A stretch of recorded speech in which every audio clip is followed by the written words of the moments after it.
بسم اللہ الرحمن الرحیم۔ سب سے پہلے میں آپ کو بتانا چاہوں گا کہ ماسٹر پلان کیا ہے۔ ماسٹر پلان شہر کے لیے ایک ایسا ڈاکیومنٹ اور ایک ایسا نقشہ ہے جس سے شہر کے آنے والے مسائل کا حل تجویز کیا جا سکتا ہے۔ جیسے جیسے شہر بڑھتے ہیں ان کی آبادی بڑھتی ہے، وقت گزرتا ہے، وقت کے ساتھ ساتھ آبادی کے ساتھ ساتھ مسائل بھی بڑھتے ہیں، جس میں ٹریفک کے مسائل بھی شامل ہیں، جس میں پانی کے مسائل بھی شامل ہیں، جس میں کاروبار کے مسائل بھی شامل ہیں۔ ان سب مسائل کا حل نکالنے کے لیے ایک شہر کے لیے ماسٹر پلان بنایا جاتا ہے جو کہ ایک نقشہ اور ایک ڈاکیومنٹ پر مشتمل ہوتا ہے۔ یہ نقشہ اور ایک ڈاکیومنٹ مل کر شہر کا ماسٹر پلان بناتے ہیں جس کے ذریعے شہر کے آنے والے وقت کے جو ہیں فیصلے کیے جاتے ہیں۔ اب بات کر لیتے ہیں لاہور کے ماسٹر پلان کے حوالے سے۔ سب سے پہلے میں لاہور کے ماسٹر پلانز کی ہسٹری بتانا چاہوں گا۔ لاہور کا سب سے پہلا ماسٹر پلان یعنی master plan for greater Lahore 1966 میں شروع کیا گیا، جو کہ 1972 میں کمپلیٹ ہوا اور نوٹیفائی ہوا۔ یہ بہت ہی بیسک لیول کا ماسٹر پلان تھا۔ اس میں نیبرہڈ سینٹر کا کنسیپٹ دیا گیا اور اس چیز کا اندازہ لگایا گیا کہ لاہور اگلے آنے والے 30-40 سالوں میں کہاں تک پھیلے گا اور اس کے پھیلاؤ کو کس طرح سے مینیج کیا جائے گا ماسٹر پلان کے تھرو۔ اس کے بعد لاہور کا سٹرکچر پلان بنایا گیا جو کہ 1980 میں جائکا کے اشتراک سے بنایا گیا۔ لاہور ڈیولپمنٹ اتھارٹی، جائکا اور ورلڈ بینک اس ماسٹر پلان کو بنانے میں شامل تھے۔ اس سٹرکچر پلان کے اندر گریڈ آئرن پیٹرن پہ روڈز کا کنسیپٹ دیا گیا۔ گریڈ آئرن پیٹرن یعنی جو سڑکیں ہیں وہ 90 کے زاویے پر ایک دوسرے کے ساتھ جڑی ہوتی ہیں۔ اس وقت جب کہ لاہور اتنا زیادہ پھیلا نہیں تھا، اس وقت بھی سٹرکچر پلان کے ذریعے اس بات کا اندازہ لگا لیا گیا کہ آنے والے وقتوں میں لاہور بہت زیادہ ساؤتھ کی طرف پھیل جائے گا، ساؤتھ اور ساؤتھ ویسٹ کی طرف۔ تو اس لحاظ سے ساری سٹڈیز مکمل کر کے لاہور کی سڑکوں کے لیے اور لاہور کی فیوچر گروتھ ڈائریکشن کے لیے لاہور سٹرکچر پلان دیا گیا۔ اس کے بعد ماسٹر پلان بنانے کی ذمہ داری 1998 میں نیسپاک کو سونپی گئی اور city district government Lahore development authority نے مل کر یہ ماسٹر پلان نیسپاک سے بنوایا۔ یہ ماسٹر پلان 2004 میں مکمل ہوا۔ سٹرکچر پلان اور ماسٹر پلان کا فرق جاننا بھی بہت زیادہ ضروری ہے۔ میں یہ بتاتا چلوں کہ سٹرکچر پلان تھوڑا سا فلیکسیبل ہوتا ہے، وہ گروتھ کے لیے ڈائریکشن دیتا ہے، شہر کے لیے ایک اسکیلٹن دیتا ہے، لیکن جو ماسٹر پلان ہے وہ بہت زیادہ ڈیٹیلڈ ڈاکیومنٹ ہے۔ وہ شہر کے لینڈ یوز کو بھی اپنے اندر سمو لیتا ہے، شہر کے لینڈ یوز کے لیے پرپوزلز بھی دیتا ہے، زمین کا کس طرح سے آنے والے وقتوں میں کون سی زمین کا کیا استعمال کیا جائے گا، یہ ساری باتیں ماسٹر پلان بتاتا ہے۔ اور زمین کے غلط استعمال کو روکنے کے لیے اور گرین ایریاز کی پروٹیکشن کے لیے ہمیں کیا کرنا ہوگا یہ بھی ماسٹر پلان بتاتا ہے۔ لہٰذا 1980 میں لاہور کا سٹرکچر پلان جو بنایا گیا تھا اسی سلسلے کو آگے بڑھاتے ہوئے میں یہ بھی بتاتا چلوں کہ ماسٹر پلان شہر کے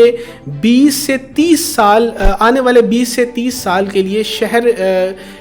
کا تعین کرتا ہے کہ وہ کس طرح سے پھیلے گا اور اس کے پھیلاؤ کو کس طرح سے روکا جائے گا یا مینیج کیا جائے گا۔ تو جب 2004 میں لاہور کا ماسٹر پلان نیسپاک کی مدد سے بنا کر نوٹیفائی کیا گیا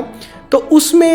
یہ پرپوزل شامل تھے کہ لاہور بہت زیادہ ساؤتھ اور ساؤتھ ویسٹ کی طرف پھیل رہا ہے، لہٰذا لاہور کو تقریباً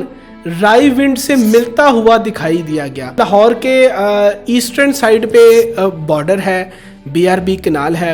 لاہور کے ناردرن سائیڈ پہ شاہدرہ ہے اور ریور راوی ہے، لاہور کے ویسٹرن سائیڈ پہ بھی ریور راوی ہے، لیکن لاہور کی ساؤدرن سائیڈ اور ساؤتھ ویسٹرن سائیڈ اس وقت گروتھ کا ٹرینڈ جو ہے وہ لاہور کے ساؤدرن سائیڈ اور ساؤتھ ویسٹرن سائیڈ پہ نظر آ رہا تھا، لہٰذا اس ماسٹر پلان میں زیادہ تر انہی دونوں سائیڈوں کو کنسیڈر کیا گیا۔ اس کے بعد وقت گزرا اور 2013 میں لاہور ڈیولپمنٹ اتھارٹی کے ایکٹ میں ترمیم کر دی گئی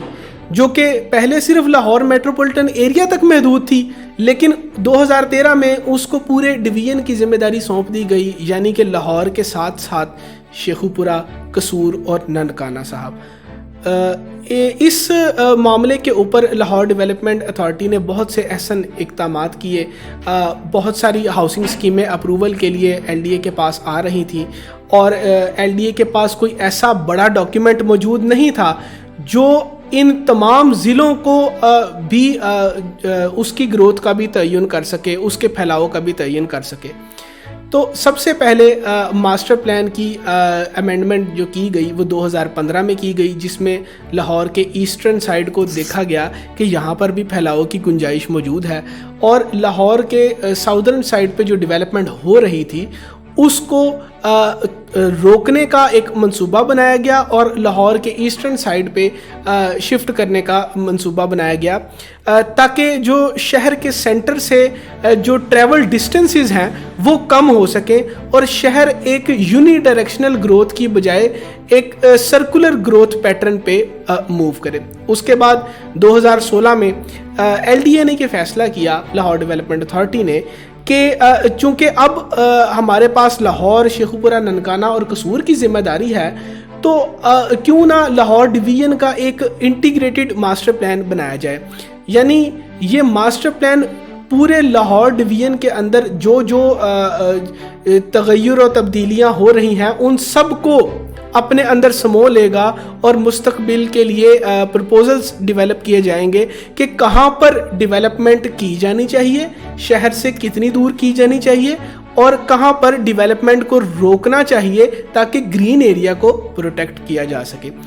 2016 میں نہ صرف لاہور کا ماسٹر پلان امینڈ کیا گیا، بلکہ اس کے ساتھ ساتھ جو دوسری اربن سیٹلمنٹس تھی، تقریباً کم و بیش 40 سے زیادہ اربن سیٹلمنٹس کا ایک ماسٹر پلان بنا دیا گیا، جس میں لاہور، شیخو پورہ، مرید کے، قصور، ننکانہ صاحب، شاہ کوٹ اور اس کے علاوہ بھی بہت ساری اربن سیٹلمنٹس تھی جن کو ملا کر ایک یونیفائڈ ماسٹر پلان بنا دیا گیا۔ لاہور کا اس وقت جو ماسٹر پلان ہے وہ 2016 میں جو امینڈ ہوا ہے وہ لاہور شہر میں اس کی امپلیمنٹیشن جاری ہے، اور اس کے بعد ہم بات کریں گے لاہور کا جو اگلا ماسٹر پلان ہے جو کہ 2050 تک کے لیے ہوگا، اس موضوع پر۔